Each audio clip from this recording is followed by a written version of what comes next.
பொம்பளைக்கும் ஒரு வித்தியாசத்தை சொல்லுங்க பாப்பா. எல்லாத்தையும் மறக்கிறதால பேச்சு வாங்குறவன் ஆம்பளை.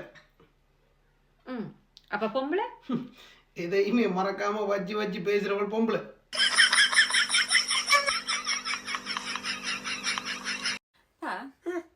காதலிக்கும் மனைவிக்கும் ஒரு வித்தியாசம் சொல்லுங்க பாப்பா. உருட்டுறதெல்லாம் உண்மையை நம்புறவள் காதலி. உண்மையே சொன்னாலும் உருட்டுறன்னு சொல்றவள் மனைவி.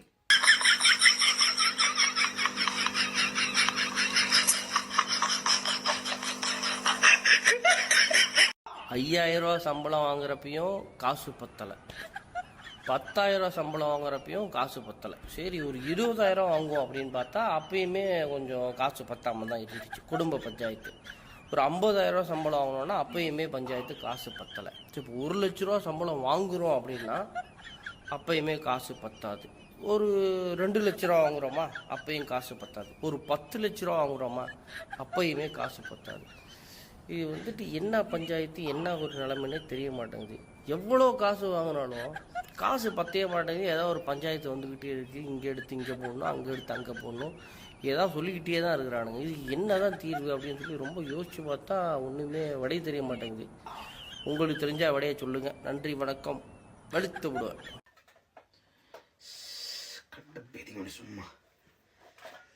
என்னப்பா என்ன பிரச்சனை? சும்மா இப்போ அதாலும் சும்மா கடுப்பேதிக்கணும். என்ன செய்யறப்பா சும்மா? என்ன பிரச்சனை? யார் கடுப்பேத்துற? இல்ல இப்போ ஒரு ஆளுக்கு சொந்தமான ஒரு பொருளை இன்னொரு ஆளுக்கு கொடுக்கல விளம்பரப்படுத்தி கொடுக்கலாம், பிரச்சனை இல்ல. அது சரி சரியோ.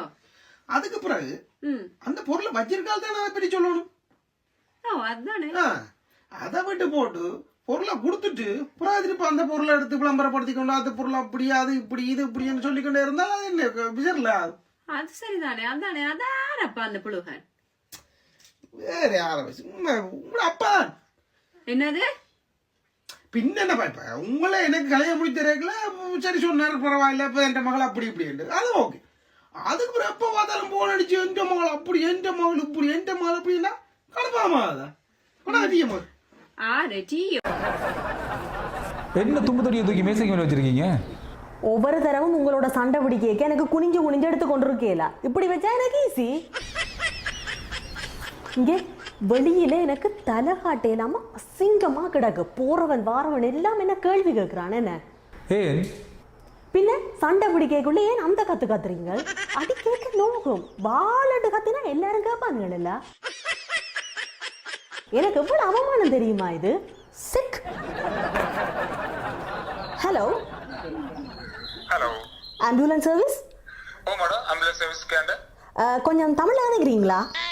சொல்லுங்க மேடம், ஆம்புலன்ஸ் சர்வீஸ் தான். என்ன பிரச்சனை, என்ன உதவி வேணும் உங்களுக்கு? உடனடியா எனக்கு நீங்க ஒரு ஆம்புலன்ஸ் ஒன்று அனுப்பணும்.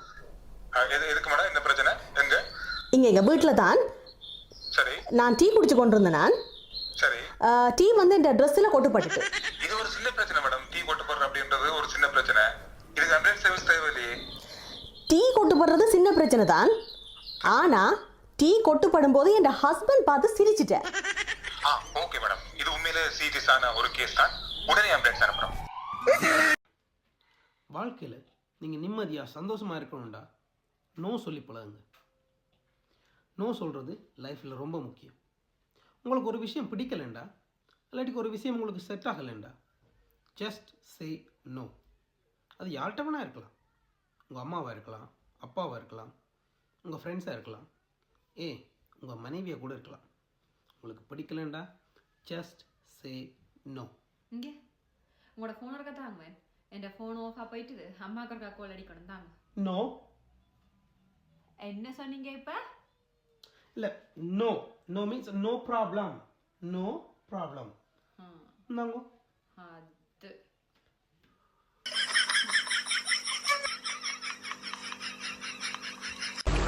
நம் ராஜதந்திரங்கள் அனைத்தும் வீணாகிவிட்டதே. இன்னும் பயிற்சி வேண்டுமோ?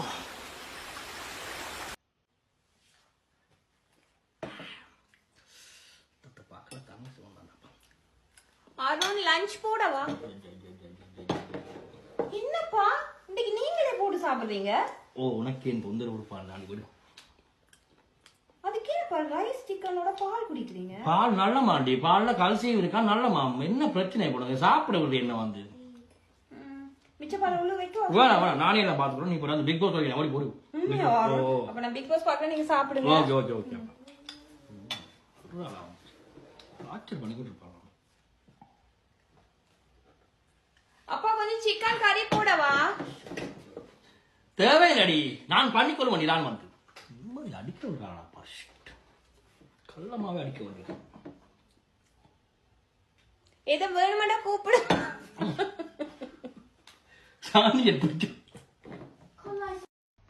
அருண் அருண் பாருங்க, நான் வடிவான ட்ரெஸ் எல்லாம் அருண் நான் ஆர்டர் பண்ணுவேன் சம்மருக்கு இந்த முறை. இப்போ கொஞ்சம் வெயிட்டும் குறைச்சிட்டு தானே.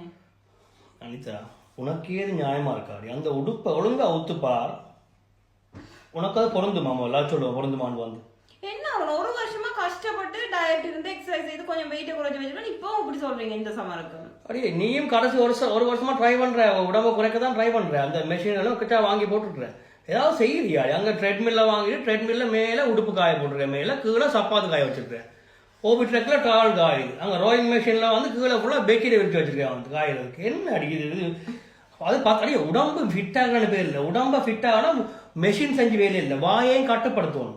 அவங்க பிள்ளைகளை வாங்குற சாக்லேட்ல இருந்து ஐஸ்கிரீம் எல்லாம் போட்டு முழுங்கிட்டு பிறகு இந்த உடம்பு போடலாமா அதை போடலாமாண்டா? இது எரிச்சல் இல்லை. இது வந்து உங்களுக்கு வாய்களை கட்டுப்படுத்தினாலே காணும், அவ்வளோதான் ஸ்லிம்மா வரலாம்.